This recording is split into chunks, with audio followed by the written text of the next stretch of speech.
What's up, guys? It's Jacob, and today I'm going to be talking about my top 15 cards from Guardians Rising. Now, I know I said in the last video that I was going to do a full set review, but I got kind of caught up with life, and I had a bunch of schoolwork and some family issues that I had to, take care of, and so I've not been able to record very much content. But I figured I'd put a nice little PowerPoint together and show you guys and give you guys an idea of how these cards are going to change the metagame and just flip everything upside down. So, without further ado, let's get right into it. The first card I want to talk about is Oricorio. Obviously, I have it ranked at number 15, so out of the other ones, it's my lowest ranked, but there's only one reason for that, and that's because it's a strict counter to one deck, and that deck is Vespiquen. So if Vespiquen wasn't already bad enough, Oricorio just like kills it. So it's got Supernatural Dance for colorless, and it does, for each Pokemon in your opponent's discard pile, you may put 1 damage counter on your opponent's Pokemon in any way you like. So pretty much, your Vespiquen has 9 Pokemon in the discard pile. You're one-shotting Vespiquen for a single energy. Let's see. Got 11 in there, which is, they're normally going to have 11. You're one-shotting Shamans with a single energy. It's just a really good hard counter to Vespiquen. So, but that's really its main use, which is why it's ranked lower on my list. Next, we have Sudowoodo, and this deck is kind of cool, or card is kind of cool, because not only is it a straight counter to Mega Gardevoir and Mega Rayquaza decks, but it's also a perfect tech for those decks too, so they can win the mirror. And it's a really cool card. It's kind of got the Parallel City effect, where when you play it, while it's on the field, your opponent can only have 4 Pokemon on their bench. So pretty much, if you play this thing and Parallel City, Parallel City will have priority, so they'll go down to 3. But they can bump Parallel City. To get rid of this Sudowoodo, they have to Lysander it up and knock it out, which is going to be kind of inconvenient. But yeah, it's really good counter for these decks, and it's also good in these decks to help with the mirror. But that's another reason why, just like Oricorio, it's lower on my list, because it's a straight counter to a certain deck. So next up we have Altar of the Moon. Now, there's 4 new stadium cards in this set, and they're all pretty good. But in my opinion, Altar of the Moon is the most viable, I think. And that's pretty much because, in the way I see it, it's Fairy Garden for Darkrai EX.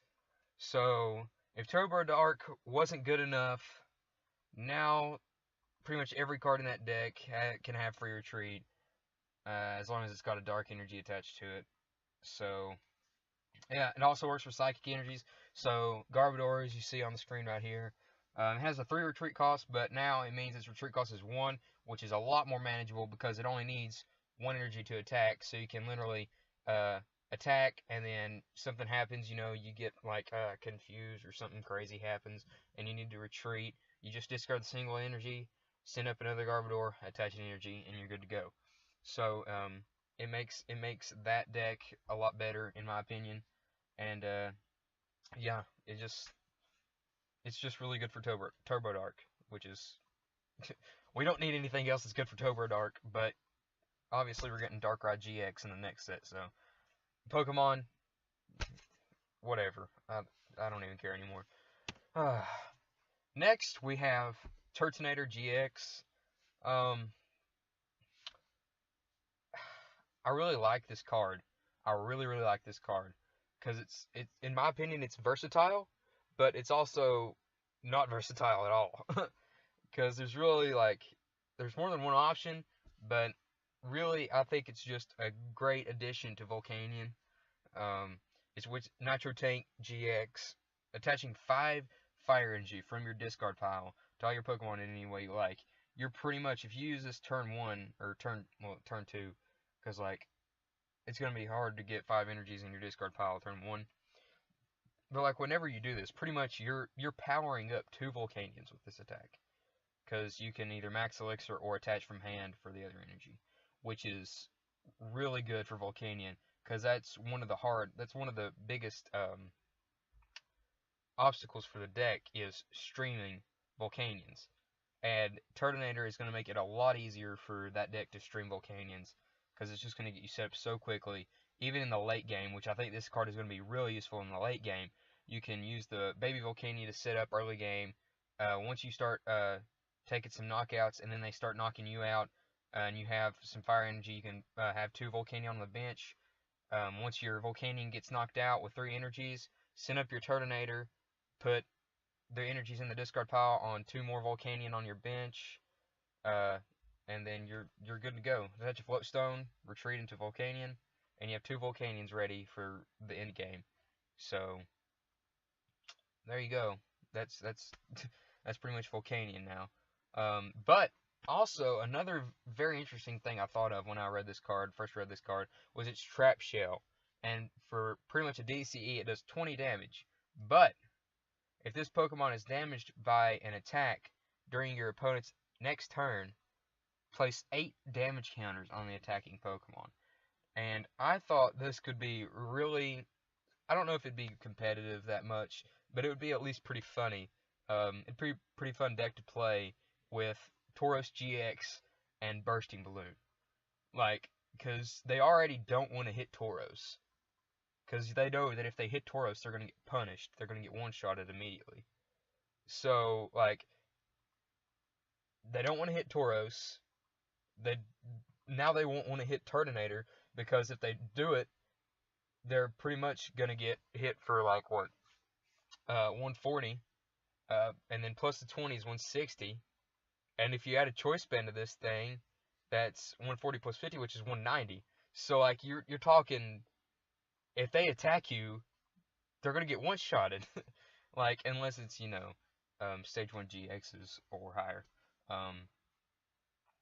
But, yeah, I mean, I just think it'd be a pretty fun deck to play. I don't know if it'd be that competitive, but, just something I thought of that I figured I'd share with you guys. So, next is Trevenant. And I was debating whether or not,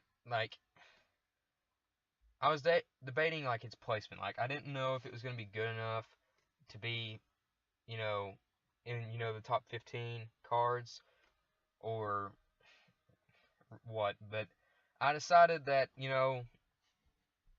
I've seen the strategy work before with, the, Rotom, and Gengar, Gengar decks back in the old days. So I guess why couldn't it work now? But pretty much it's based around its attack Poltergeist, 30 damage.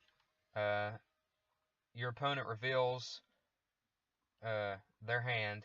This attack does 30 more damage for each trainer card you find there. So pretty much this thing, you just throw it in a Vileplume deck. Your opponent can't play any item cards. So they're gonna have a bunch of item cards in their hand, along with a supporter, that they'll probably draw throughout, while you're playing. So you'll pretty much, on average, be doing pretty good amounts of damage with this attack in Vileplume. But the thing that made me put this deck, or this card, up higher on my list is the fact that you can play it with Garbodor, because it has a DCE attack. So you can throw in a couple energies and play a 1-1 or a 2-2 Garbodor line, which we'll get to Garbodor later on in the video. and this deck becomes ridiculous because if they keep their items and a bunch of supporters in their hand, you can poltergeist them for a bunch of damage. If they use something like Sycamore to discard all those cards, including all those items, you can switch out of your Trevenant, go right into Garbodor, and just pretty much win the game from there on out because your Garbodor is going to be doing so much damage, it can just pretty much one-shot almost anything. So that's what made me put Trevenant up higher on the list. Um, Obviously, if Forest of Giant Plants and Vileplume rotate out this coming season, then it's not going to be viable. It's just going to drop out of top 15 completely. It's not going to be a good card because that's we don't really have item lock outside of that. And I mean, yeah, it's trainer cards, not just items, but still, I think without Force of Giant Plants and without item lock, this card is it's just not viable in my opinion. So there's a couple reasons why I was contemplating dropping it out of the top 15, but Garbodor is the main reason I put it up here. Going on to the top 10. Number 10 is my baby, Sylveon GX. Now, anyone who knows me knows that, like, I don't care to put it out here, man. Sylveon is bae, son. Like, Sylveon is the best Pokemon, like, design-wise, like, it's freaking cute. Like, you cannot look at that face and, like, not want to, like, have one of those things. Like, oh my gosh, I love Sylveon. Sylveon is such a good Pokemon. And I am so glad that it got this card. Like, I really like this card, but I'm also going to really hate it because I'm going to hate playing against it. But it's really good. And the reason it's really good is, like, it's pretty much just a way better version of Lapras. Now, of course, you do lose Rough Seas, and you do lose Aqua Patch, which we're about to get to. But it's just way more consistent than Lapras, which is what, in my opinion, is going to make this deck be, which is what going to knock Lapras out of format. Like, if, like, yeah, this card is going to be played more than over Lapras, in my opinion. So, what it is for a single Fairy Energy, you have Magical Ribbon, and that lets you search your deck for 3 cards. Now, Lapras lets you draw 3 cards. This one searches your deck for any 3 cards. So, say you're in a tight situation with Lapras, and to win the game, you have to discard their last 2 energies. So, you pretty much need a Crushing Hammer and a Team Flare Grunt. Well, with Lapras, you're like praying that you pull a Crushing Hammer and a Team Flare Grunt off the top of your deck with Collect. Whereas with Sylveon, you guarantee the game if that's all you have to do, because you just Magical Ribbon for 2 Crushing Hammers and a Team Flare Grunt. And you just double Crushing Hammer, hope you flip the heads, which, you know, it's a coin flip, stuff like that, you know, bad things can happen. But you pretty much guarantee the cards that can win you the game, which is so much better. Plus, its attack, its other attack, Fairy Wind, for 110 for a fairy and 2 colorless does 110 damage, which is perfect numbers to one-shot a Shaman. So pretty much you just, if you're playing against like a non-EX deck and they play Shamans, you just Lysandre up their Shamans and you can win the game like that fairly easily. But another thing that makes this deck, in my opinion, a lot better than Lapras is its GX attack.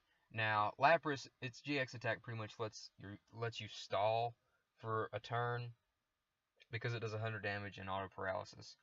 But this, in my opinion, is way better than stalling for a turn. Because for a fairy and 2 colorless, you make your opponent put 2 Pokemon and all cards attached to the Pokemon into their hand. Now, remember what I said about Turtonator and how you could power up 2 Volcanion in 1 turn? Well, Volcanion is highly reliant on discard energy acceleration from the discard pile. So here's the scenario. Your opponent just used Turtonator GX to put 5 energies on their Volcanion. And next turn, they're going to put up a Volcanion, and they're going to double steam up, and they're just going to, like, wreck your life. Well, all you got to do is attach a DCE to Sylveon and say, bye-bye, Volcanion, because the game is pretty much over at that point, and because they're going to have to, like, manually attach 6 energies, and by that time, you're either going to deck them out, or you're going to be constantly discarding those energies because you're so consistent with getting out your Crushing Hammers and your Flare Grunts, and then getting them back out of your discard pile with Puzzle of Times, and you're going to be healing with Max Potion, and it's not going to go good for your opponent. Like, you pretty much win the game in a situation like that. Like, this GX attack, like, I don't even know, it's so good. It's such a good disruption deck, and with Energy Evo Eevee, you just attach a Fairy Energy, and turn 1 you can evolve right up into this Sylveon, and it's just way better than Lapras, and it's going to be a high end to play against. But I love that Sylveon is good. I'm just gonna hate playing against it. But if it was my choice, I would play this deck in a heartbeat. But I'm just really glad that it's viable now. But yeah, man, I love this card. That's all I can say. I love this card.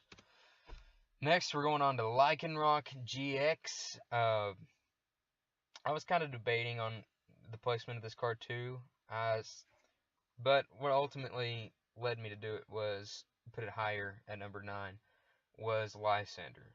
Now, I'm pretty sure that the last print of Lysander is in Ancient Origins, and as I said earlier, Ancient Origins could get rotated out. And if Ancient Origins gets rotated out, we no longer have Lysander. So, pretty much, the only Lysander effect in the game is going to be Lycanroc GX's ability, which is Bloodthirsty Eyes, and when you evolve a Rockruff into this Lycanroc, you may switch your opponent's active Pokemon with one of their bench. So, it's pretty much, if Lysander rotates out, this is going to be really good. Also, it's really good that it's a fighting type because it can take advantage of strong energy, which pretty much means Claw Slash, it does 110 damage, which is like, oh, perfect numbers to KO Shaman. But Shaman takes 20 less damage from fighting types. However, attach a strong energy, and you're doing 130 damage, and 130 minus 20 is 110. Perfect math to one-hit KO a Shaman. So, obviously, as you can see, the point of this deck, in my eyes, like a deck based around this, is to just evolve into Lycanroc, bring up a Shaman, Claw Slash for the KO. That's what I see this deck doing. And also I see this deck almost completely. I'm not gonna say completely because like I don't think one card can completely. Well, we'll get to that in a second. One card can completely wipe out a single deck, but this is pretty much gonna make Darkrai EX a lot less playable. Because 110 times 2 is 220, which is perfect math to KO a Darkrai EX with the Fighting Fury build. So, and plus, it's got a really good GX attack, Dangerous Rogue, which, I mean, this card is also really cool because, like, not only does, like, that looks awesome, it looks awesome, and it's got awesome sounding attacks and abilities. Like, this is probably one of the coolest cards that I have ever seen or like had in my life. And like the fact that it's playable is like I love that. That's why it's up on my list. I just love this card. But it's GX attack, Dangerous Rogue, for a fighting and a colorless, does 50 damage times the number of your opponent's bench Pokemon. So Like, I don't. 50 times 4, you're doing 200. 50 times 5, you're doing 250.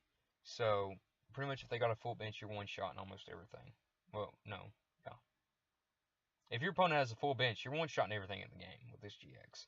So, like, you can literally, like, in my opinion, the play for this deck is to Bloodthirsty Eyes, bring up a Shaman, KO it, evolve into another Lycanroc, Claw Slash, KO another Shaman, and then whatever they have left, you just Dangerous Rogue, and you win the game. That's pretty much it. That's what I see this deck doing. And that seems really powerful to me. So, that's why it's in there. Next, Grandpa GX. And I like this card. I just love all these cards. Like, I'm just going to say that. I'm not going to say it again. I'm not going to say it again. I love all these cards. That's all you need to know. I love every single one of them. But this card is on my list, and it's so high purely because it's pretty doggone good, and it's splashable in almost every single deck, pretty much, because it's colorless. So, for one colorless energy, it does Righteous Edge, which is 20 damage, and you discard a special energy, which is actually pretty good. You attach a choice band, you're doing 50 damage, and you're discarding an energy. So, I really like that attack. I like Energy Disruption. But for 3 colorless, it does Berserk for 80 damage plus 70 more if your bench, if any of your bench Pokemon have damage counters on them. Which is also nice because of, sniping right now. In the metagame, we got Umbreon GX, and the most played one is Decidueye GX. So, um, I think this, I think this one card is a really good counter to Decidueye Plume because they start feather arrowing your bench. You're doing 150. Plus a choice band, you're doing 180. So I think it's pretty good numbers. If you have a choice band and you Righteous Edge and you Berserk, you're 10 damage short of one hit KOing a Decidueye GX, which kind of sucks, but it is what it is. But I just really like this card, and it's very consistent. It's very good in pretty much every deck, really splashable. And it's also got a neat GX attack for a single colorless. Shuffle your hand into your deck, draw 10 cards. Now, of course, your opponent can in out of this, but if they don't in, it's really good. And colors for 10. So, it's Grandpa. It's just splashable is mainly why it's so high on the list. Number 7 is Tapu Koko GX. Now, I looked at this card and I automatically knew. I was like, yep, this is an archetype now. I'm like, Quad Tapu Koko is going to be good. Like, I'm going to play Quad Tapu Koko. Slowly, I've, pulled a little bit back. Like, I still think it's a really good card, but, I don't know if it's going to be as playable as I thought first, but it's still going to be really playable. Which is why it's so high, because it could still be its own archetype. So Arrow Trail is Arrow Trail. Arrow Trail is pretty much like Dragonite's busting ability. When you play it onto your bench, you can move any number of lightning energy attached to any of your Pokemon to it as you want, and put this into your active. So pretty much if you have 3 energy on the board, you play Tapu Koko, move 3 energy onto Tapu Koko, put it into your active spot, and out of nowhere you got 130 damage, which is really good. Attach a choice band, you're doing 160, and with Kukui you're doing 180. But I don't know if you want to go that far. But either way, this one shots Mega Rayquaza. If it's weak to lightning, Tapu Koko one shots it. If it's not weak to lightning, Tapu Koko 2 shots it. Which is what I think is a good thing to have, because we see a lot of these attacks have 3 energies, and they either 1 shot if they're weak, 2 shot if they're not weak. and I kind of like that. I like that we have a format like that. You know, that's the kind of thing like I like. I like the format like that. And it's got a pretty interesting GX attack too. Tapu Thunder GX for 2 lightning and a colorless, the same as Skyclaw, which is pretty convenient, even though it's not really going to matter because you're just going to play like 12 lightning energy in this deck anyways. It does 50 damage times the number of energy attached to all of your opponent's Pokemon. 4 energy, 200. 5 energy, 250. So on and so forth. Can easily one-shot anything in the format, which is why I really like it. I think it's a really cool card. It's a really nice idea, and I also think it's highly playable. With things like Electrode and Raikou, like Electrode Raikou was already an okay deck, you know, it was already a thing. Now Tapu Koko makes that deck so much stronger. You got Max Elixir to power up your bench and then play Tapu Koko. Like, I just think this card is really good, and it's going to be a really consistent deck in my opinion. And another thing, this is not going to happen, obviously, until the next set comes out, because Acerola, which is a supporter card right here, is not going to come out till, hopefully, the next set, which I forget what that's called. Our August set is when this Acerola card is going to come out. At least I'm pretty sure that's right.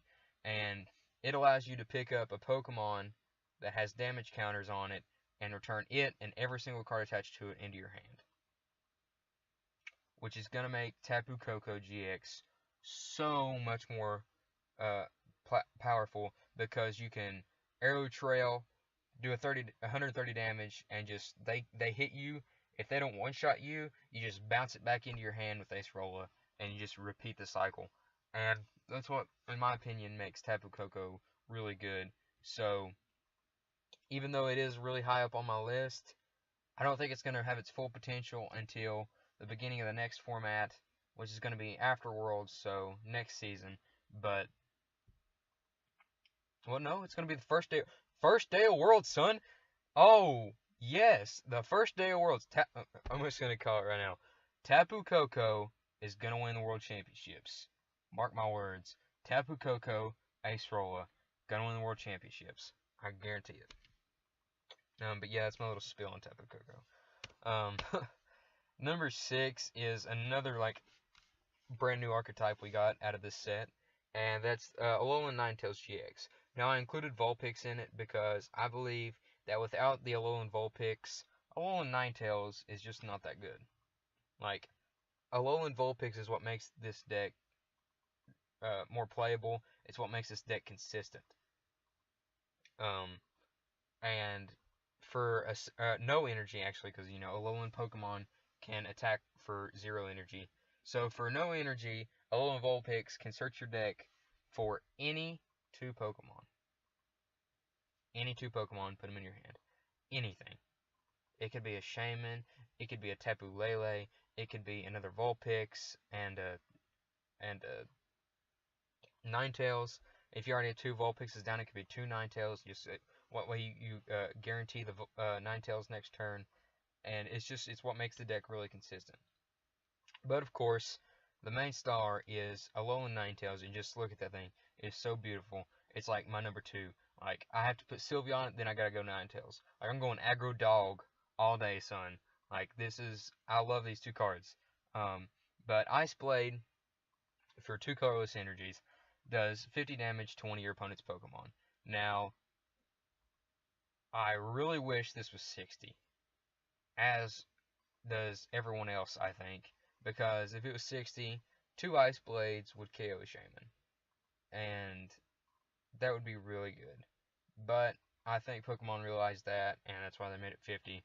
Which is, I think, is a good call. Because I don't think we need anything crazy like that.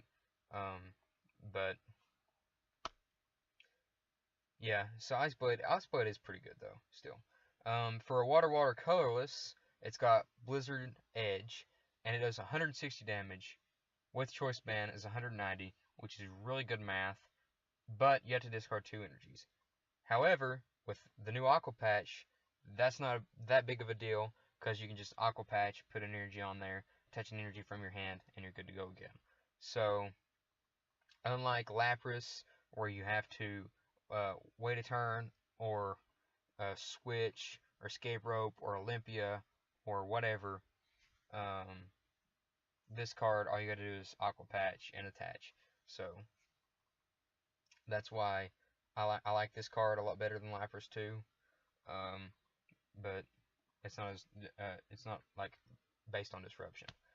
Um, then it's GX attack, which is really neat.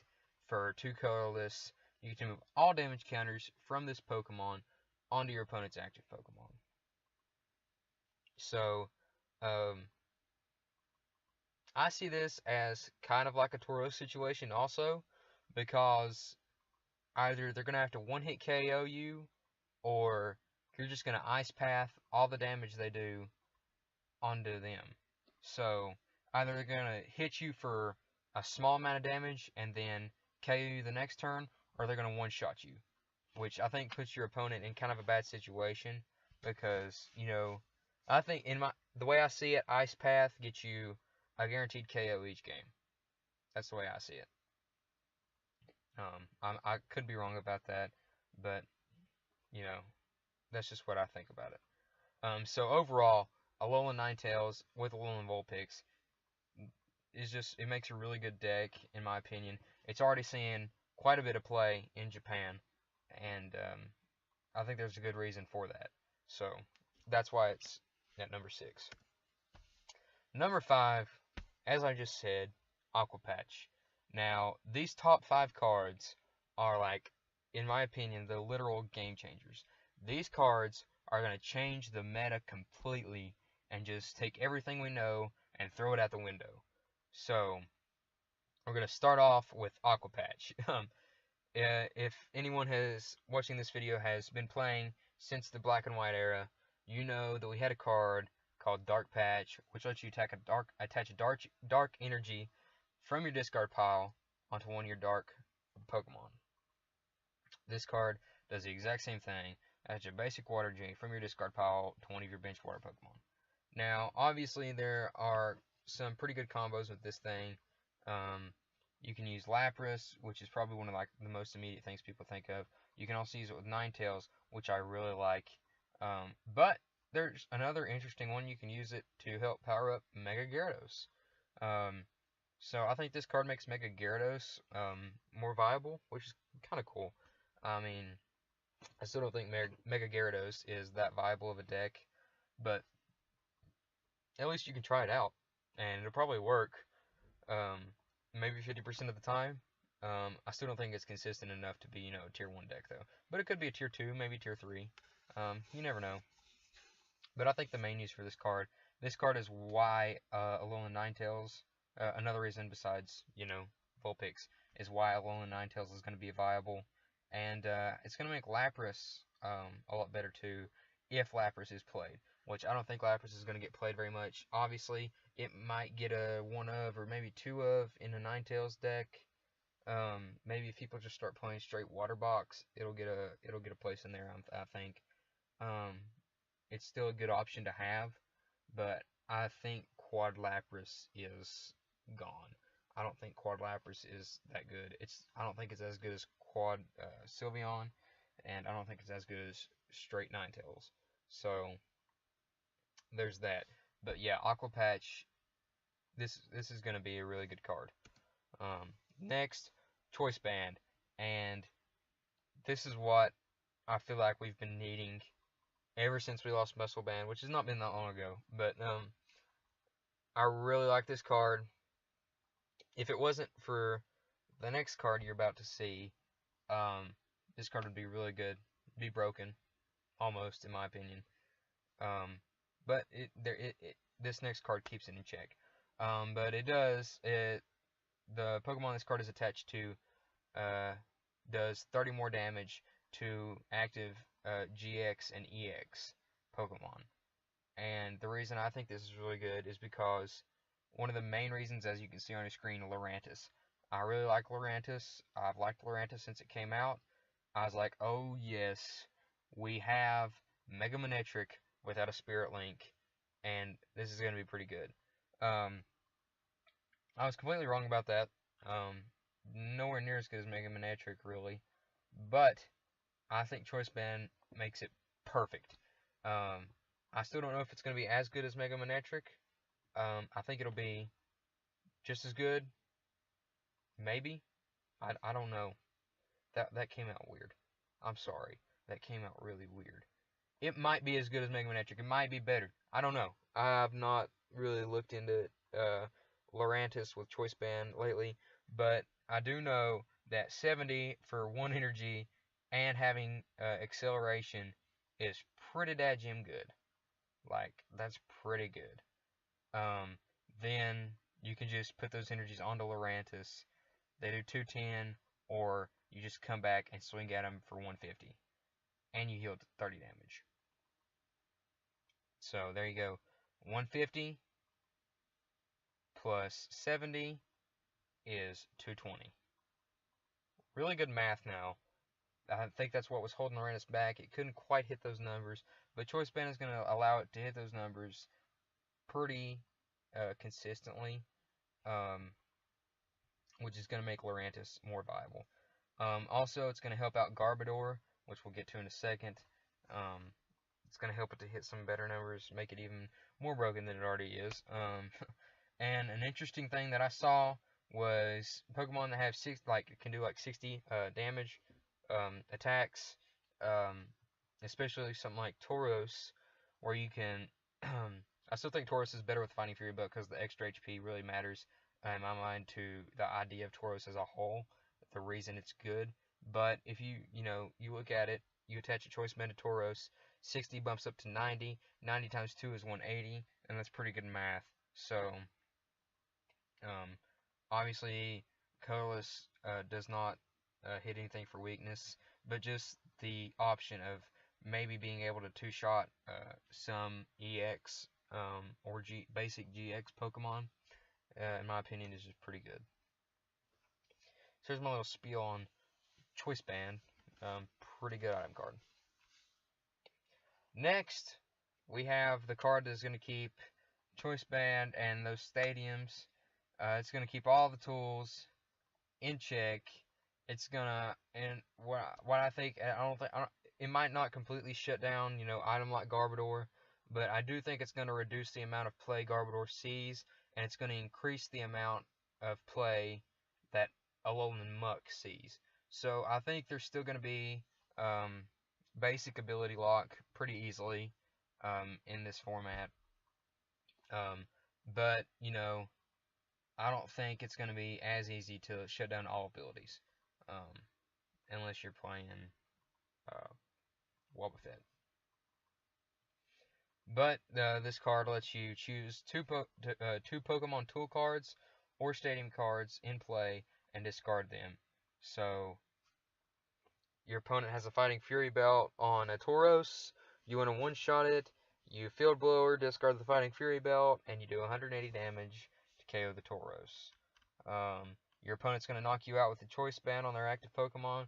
You Field Blower, knock off the Choice Band, they can't KO you.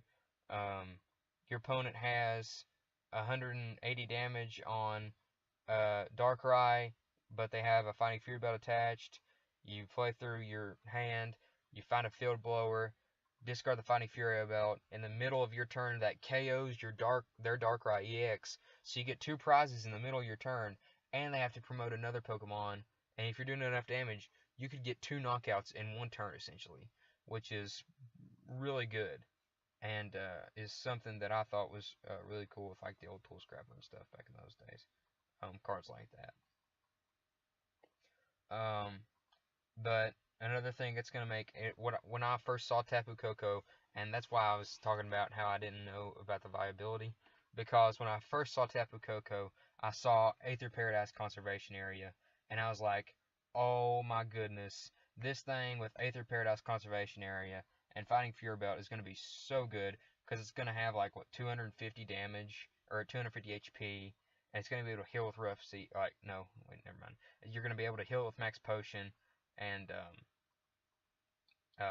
then I saw Ace roll it, and I'm like, oh crap, you're gonna be able to bounce it, and it's like Tapu Koko would have been broken. But I think Field Blower keeps, I think that takes that kind of archetype of Tapu Koko out of the picture because it's just not reliable. Also, you can put your opponent in a bind if you Lysander up something as like a Hoopa that has a float stone attached to it, and then you Field Blower away the float stone, and they have no way to retreat. You can buy yourself some turns to, charge up your Pokemon and stuff. I just think Field Blower is going to change the way a lot of people play. They're going to be more cautious when they play it on their stadiums or their tools, and it might force them into some bad situations. And that's what I think of as a meta-defining card. A card that forces your opponents to play differently than they normally would. Next, talking about playing differently, this card is ridiculous. I did a video. This is what my first video is about, Garbodor, and I don't think it comes to any surprise that it's this high on my list. I think everyone knows what number 1 is, obviously. But Garbodor, for 1 energy, it does Trashalanche. Love that name. This attack does 20 damage for each item card in your opponent's discard pile. Just think about that. Think about that for a little bit. On average, decks play 20 to 25 item cards. Now, if they have 9 item cards in their discard pile, you're doing 180 damage. Throw on a Choice Band, and you're doing 210 damage. One-shotting a lot. You're one-shotting a lot with that. And like 9, that's not even half. That's almost half of what I said. Almost half. So, I just don't know what else to say about this card. I mean, it's just really good. And that's why it's seen a lot of play in Japan. And I don't know, I've not seen a good counter for it really, at all. So, I don't know. This card could be just as broken as it sounds. And that would kind of suck because I don't want it to sound weird, but I don't like one deck. I don't want every single person to be playing one deck because I just think that takes the fun out of things. Like, everybody knows what everybody's doing. Like, and I just don't want that. I want a format with variety. I like a lot of variety in the format. And it seems like right when we get variety, Pokemon releases a card that like everyone wants to play. So I don't know if this is going to be the next Seismitoad. I hope it's not, but it seems really good right now. So with that, we come to our number 1 card in Guardians Rising, and obviously, I think that's going to be Tapu Lele. Man, it's just so good. It's got the Wonder Tag ability, which is just like Jirachi. When you play it, you get to search your deck for a supporter, put it in your hand. That's just a really good ability right now. It makes tech supporters like the ones you see on the right side of your screen a lot more viable. You can start putting a lot more like one-of supporters, which is going to make, some unexpected plays. And, it can lead to some pretty ridiculous situations. I'll get to in a second. But its second attack, or its first attack actually, sorry, called Energy Drive for a double colorless pretty much. Does 20 damage times the amount of energy attached to both active Pokemon. This is pretty much Lugia's attack. And yeah, it's pretty much Lugia's attack because colorless doesn't hit for weakness. So yeah, this is Lugia and Jirachi put together. And that is really good. That is really good. Because not only does it have a really helpful ability, but it has a really splashable attack. So, but, its GX is neat. I don't think it's that great, but for a Psychic, you can heal all damage done to your bench Pokemon. So, that may help you out in certain situations, but I think the main attraction is the ability and the fact that it can be a viable attacker, unlike Jirachi, and it has 170 HP. So, your opponent may not be able to one-shot it, like Jirachi was able to be one-shotted. So, I just think this card is really amazing. And on the screen, you'll see I got cards like Lily and Wally and Skyla and your teammates and stuff. Um, but as I was saying, tech supporters. This is gonna be like one ofs to kind of get the win. You know, it's gonna make these one ofs a lot more playable. So stuff like Ninja Boy. Say you play like that one Tauros, or that one card that no one wants to go up against, and like it's down to the wire, you're gonna lose the game, but you top deck a Tapu Lele and you play that Tauros. So you play Tapu Lele, search out your Ninja Boy into Tauros, and you win the game off a Mad Bull GX. Like plays like that, like you have no way to win. You top deck an Ultra Ball, you top deck a Lele, um, any card that can get you like a Pokemon out of your deck. You play Tapu Lele. Tapu Lele for a Lysander. Lysander Shaman for the win. Turn 1, you have a Lele in your hand. You play Tapu Lele. Get out of Hex Maniac. Hex the opponent player playing Mega Rayquaza. He's shut down. He can't do nothing. Um, like I don't know. Like it's just really good. Clutch Olympia switches. Uh, your Pokemon just got knocked out. Tapu Lele pretty much turns into a viable attacker that you get 2 free cards off of if you search out teammates and play it. Tapu Lele can turn into pretty much any card in your deck. If you search for a Skyla, you can get any item card like you want. So, like, that's really good.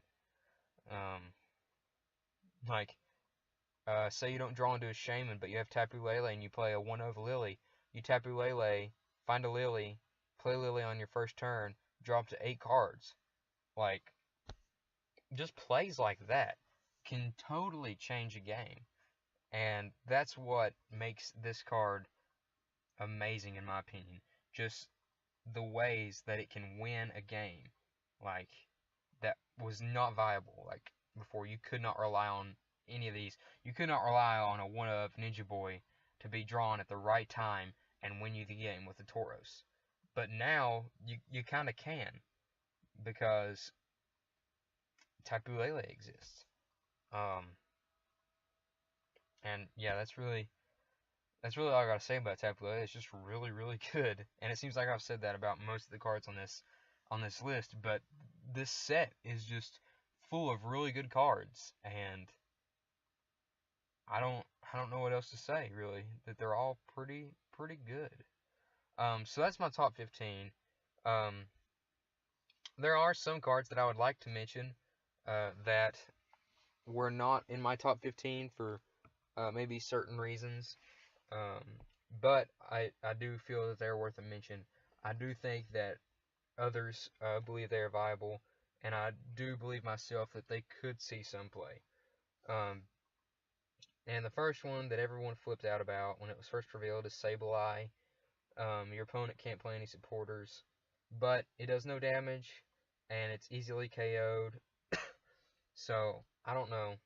It could be a okay 1 or 2 of in a Vileplume deck, but I just don't see it being, that big of a deal. Next, we got Rayquaza, which is, I think, one of the better ones on this slide. It's got the Turbo Storm attack for 2 colorless energies, and you get to, for 30 damage, and you get to attach, or 2 basic energies from your discard pile to one of your bench Pokemon. So it's really good. Splashable discard acceleration, which is pretty good. I originally did have this at number 15 or 14, but just the fact that the Oricorio and the Sudowoodo could instantly, like, improve your matchup against a deck, like against a major archetype, I just thought that those had to go above Rayquaza. Um, but that's why Rayquaza is not in the top 15. Machoke is literally uh, Mr. Mime on steroids. You prevent all damage done to your bench Pokemon, but you also prevent your opponent from placing damage counters on any of your bench Pokemon through attacks or abilities. So this card completely shuts down Decidueye. It completely shuts down any card that does bench damage, if that's your main, purpose is to do bench damage. Your opponent can't do bench damage with this card, which is really neat. The fact that it is a stage 1 kind of hinders it, I think, which is why I don't know if it's going to see that much play, but I thought it was worth the mention. Next is the Aether Paradise Conservation Area. Like I said, it would have been a lot more viable, but we have Field Blower, so that's why it wasn't in the top 15. Same thing with Brooklet Hill. I really like the idea, but because we have Field Blower, I just don't think it's that good. Hala, I did think should be talked about, because in decks where you want to use your GX attack early, this card is way better than Sycamore in my opinion, because you're never going to have to discard that one card that you really need to win the game, or it might come clutch later on. You can just shuffle it back into your deck and draw 7 cards. So I think in decks where you have to use your GX early in the game, this is better than Sycamore in my opinion, which is definitely worth a mention. But because it relies on you using a GX early in the game, it only applies to maybe 1 or 2 decks, I think, at the moment. So that's why it wasn't in the top 15. Next, we got Rescue Stretcher, which is kind of like a mixture between Buddy Buddy Rescue and Super Rod. You can either put a Pokemon from your discard pile into your hand, or shuffle 3 into your deck, which is really nice. But I don't think it's any meta defining. I don't think it's game changer. I don't think it'll help out any deck majorly. Next we got Honchkrow, which is interesting. I don't think it's that. I don't know if it's that good, but it could make a fun deck. With Raven's Claw, does 10 damage plus 10 more for each damage counter on your opponent's Pokemon. All your opponent's Pokemon. So with the new Tapu Koko, not the GX, the non-GX Tapu Koko that does 20 damage to all your opponent's bench Pokemon, I think would be a perfect partner, because they both use double Colorless Energy. And Tapu Koko has Free Retreat. So maybe Quad Koko. Maybe Quad Koko is a thing, just not with the GX. Quad Koko, 4/4 Honchkrow, just get out those DCEs and start doing a bunch of damage, spreading it, and then just later on take big knockouts with Honchkrow. So it could be viable, but I just don't know. And then, last but not least, I gotta give it to Blissey. I've never known of a really viable Blissey card, but this card could see some play. Because when you evolve from your Chansey into your Blissey, you can heal 80 damage from your active. And with cards like Super Potion, or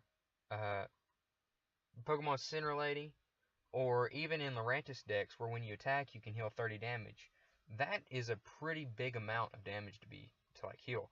That could easily turn a 2-hit KO into a 3-hit KO. So in decks where in decks where you're going to get 2-shotted by everything, that this card could help a lot. Because you might be able to turn those 2-hit KOs into 3-hit KOs, which is really the only reason that I mentioned this card. But yeah, I did believe it was worth the mention though. But guys, that is my, I guess you could call it a set analysis. I just took out the cards that I thought were the best, and talked about them, and hopefully I provided you with some good information, some good insight onto this new set, and some of my thoughts on the meta and how this set will change the meta. So, with that, I hope you guys enjoyed this video. Don't forget to like and subscribe to see more content like this, and hopefully, if nothing holds me up, I'll be able to put out a couple more videos. I have some ideas going through my head about some more content that I want to bring you guys, and so hopefully I can get those out within the next week. I don't really have a schedule right now on like uploads and like when I need to make my videos. I really need to do that. So I'm gonna have to sit down and think about that for a little while. But guys, hope you enjoyed, and I'll see you in the next video. Bye bye.